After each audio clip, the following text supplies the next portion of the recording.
Hello guys, magandang umaga po sa inyo lahat. Guys, nandito po kami ngayon sa Bata.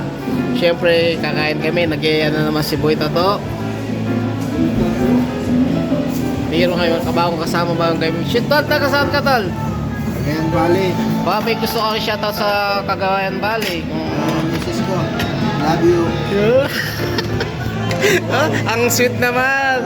Guys, ang sweet naman niya. Cagayan Valley, guys. Ayun, kakain muna kami. Guys, nandito pala sa Bilagyo to, sa Bata. Nandito kami kain. Ay mga kumakain ngayon ng mga Pilipino. Sana all sweet. Ayun si ate nagsiserve, napakabait niyan. Guys, punta na kayo dito, binabalik-balikan namin nito Lomi Overload kasi hindi namin pinopromote to pero kasi masarap siya. Nasubukan ko to dahil sa kapatid ko kay Utol na kumain kami dito. Ayun, binalik-balikan na namin ni Boy Tato. Tapos na-try namin yung pansit. Masarap. Sabi ka na. Mga Cagayan Valley, yan, naglibre siya. Libre pala nito. Naglibre siya ng pagkain namin. Ayan. Maraming salamat sa pagkain. At sa meron palang rito video, okay. So abangan nyo yung kakanta siya para ganado raw yung mga kumakain dito. So paano guys, magkita-kita na lang tayo dito sa may Bilagyo, ha? At tayo'y magkakainan.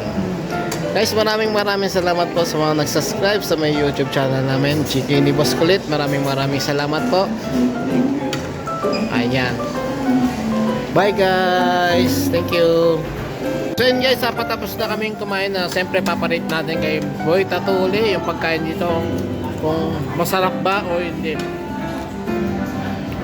Boy Tato, ano masasabi mo dito sa may sa Lomi kung 1 to 10?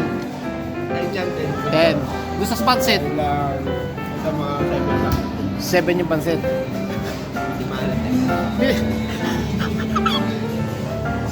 Pero yung tinapay ko. Ito mano ko nila. Ito mano ko nila. Gravy. Good. Basta ikaw, mas masasabi mo sa Lomi? 1 to 10.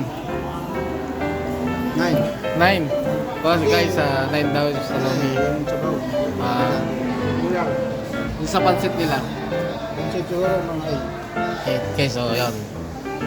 1 to 10 ha, 8. Ibig sabihin na masarap na rin. Yun sa fried chicken nila, tsaka sa gravy. 8. Fried chicken masarap. Masarap. Sarap yung gravy. Ayun guys, so, ano pang hinihintay nyo? Aba, para sa akin, kasi libre, masarap. All 10 siya. Tapos mabait yung mga nagsiserve. Ayan si ate. Yan ni-request namin tong Lomi nila na medyo dagdagan ng sabaw ng kanin. So yun guys, maraming salamat ulit. Merit lang namin yung pagkain nila. Thank you, GK ni Boss Kulit. Maraming salamat po.